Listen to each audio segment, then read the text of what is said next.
Let's dive right into an absolutely wild case study today. Pag-uusapan natin kung paano bumangga ang isang modern spiritual prophecy sa napakagulong mundo ng Philippine politics ngayon. In this explainer, we're unpacking a highly detailed vision from a guy named Narciso Olalo, isang panaginip na di umanom nagpredict ng mga latest political upheavals sa bansa natin. Whether you're a hardcore believer, a total skeptic, or maybe just someone fascinated by how people make sense of chaotic events, this breakdown is going to be super compelling. So let's go straight to the source material. Hihimayin natin kung ano ba talaga yung sinabi niya and exactly how he connects it to reality. Okay, bago ang lahat, sino ba talaga si Narciso Olalo? Right out of the gate, we really need to understand his boldest claim about his own spiritual identity. Because according to his own profile, he literally calls himself the #1 instrument chosen by God to convey his messages and to spread the truth. Wow, right? It's absolutely crucial to keep this in mind para maintindihan natin the immense weight and authority na binibigay niya sa mga sarili niyang interpretations. Para sa kanya, this isn't just some opinion piece. He truly believes he's delivering divine mandates. To flesh out that profile just a little bit more, Ayon kay Olalo, he primarily operates as a faith healer, and he makes it a really strict point na yung services niya are absolutely free of charge. Sinasabi niya kasi na God specifically commanded him not to take a single cent. Now, alongside healing, nanghangaral din siya ng mga mensahe na galing daw mismo sa Diyos. But here's what makes him super relevant to our discussion today. It's his other alleged abilities. Sinasabi niyang nakikita niya ang future events way before they happen. On top of that, he claims to possess this power of mind na nakakabasa daw din hidden sins ng mga tao, whether they're alive or dead.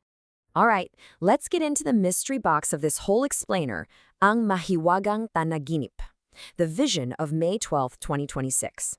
So what you're seeing here brilliantly illustrates the source material itself. It's the actual really lengthy Facebook post kung saan kinwento at pinaliwanag ni Olalo itong panaginip niya. In this narrative, he describes hanging out inside his house when Jesus, who he actually refers to as his best friend, calls him from outside to witness a quote-unquote great miracle. Agad-agad niya itong isinulat. And as we dig into his text today, ituturing natin itong isang malaking puzzle na naghihintay lang ma-decode.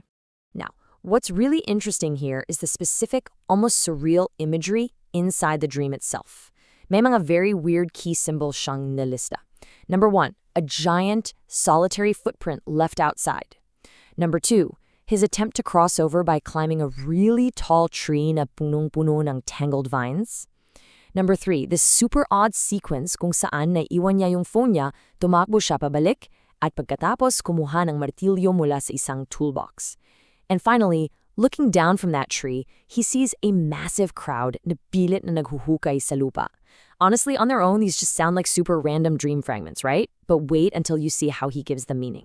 Pagsasalin sa politika, decoding the dream into reality. Let's map these out. Umpisahan natin sa pinakaunang symbol, yung giant solitary footprint. Sa kanyang source video, pinaliwanag ni Olalo yung phonetic and symbolic connection nito. You know, in Tagalog, a stone is bato, right? And the imprint left when you remove a stone is the bakat ng bato. Well, he claims that the solitary footprint perfectly represents Senator Bato DelaRosa. Ayon sa kanyang interpretation, this dream directly points to Senator Bato as the solitary target ng isang massive political and legal hunt na nangyayari ngayon. So, paano niya naman ininterpret yung other symbols? Remember that tall tree covered in tangled vines?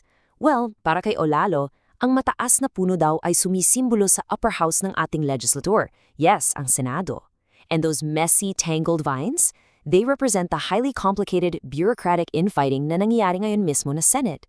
He even notes na yung pag-akyat sa puno signifies actually going up to the second floor of the Senate building kung saan daw nangyayari yung real chaos and standoffs sa pagitan ng iba't ibang political factions.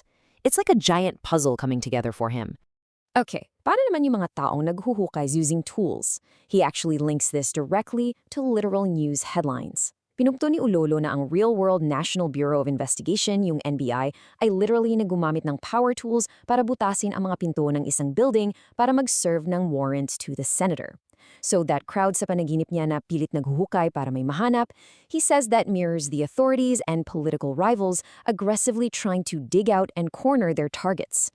And then, of course, there's the hammer. Bakit kailangan pa niyang bumalik para kumuha ng martilyo in the dream? Well, ayon sa kanyang interpretasyon, the hammer represents the gavel of the justice system. Sa vision niya, ang pagpalo ng martilyo para patigilin yung mga naghuhukay ay sumisimbolo sa paghihintay ng Temporary Restraining Order or TRO mula sa mga korte. He asserts na the dream was a clear directive. Dapat daw itigil ang mga chaotic political arrests and the proper legal process of the courts has to be respected. To fully grasp the gravity of all this, we really have to look at the heavily charged political context na ginagamit ni Olalo para i-frame itong prophecy niya.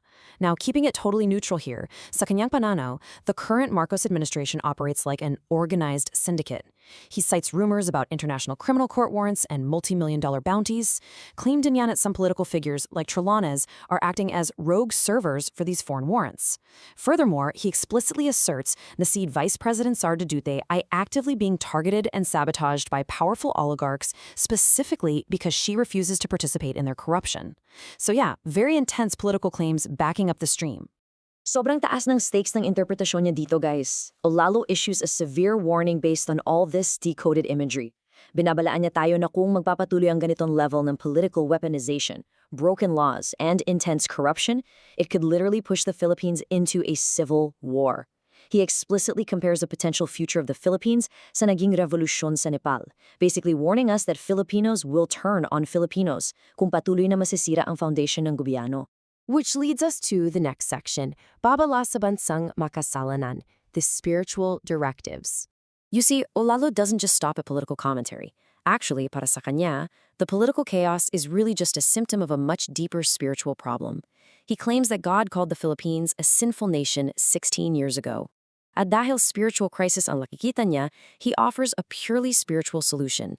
Based on his source materials, he lays out these 3 clear directives as God's ultimate command.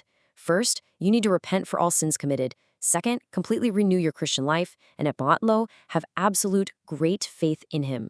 For Olala, walang kahit anong political maneuver ang makakasalba sa bansa. It's only a total spiritual reset that's going to work.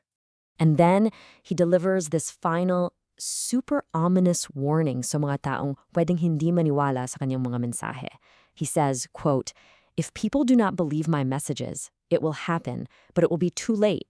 Tell them to always be ready." This really emphasizes the extreme urgency ng kanyang prophetic mission. Matibay talaga yung paniniwala niya na the window of opportunity is rapidly closing para itama ng bansa ang landas nito. Which brings us right to the ultimate question left by his source material. Handa ba tayo sa mga susunod na mangyayari? Are we ready? Whether you see Narciso Olalo's May 12 vision as a genuine divine prophecy, a fascinating psychological projection of current events, or just a really sharp political critique wrapped up in spiritual symbolism, you gotta admit, it undeniably holds a mirror up to a deeply divided nation. Maraming salamat sa pagsama sa ating paghimay sa isyung ito today. Keep questioning, keep learning, and hanggang sa muli!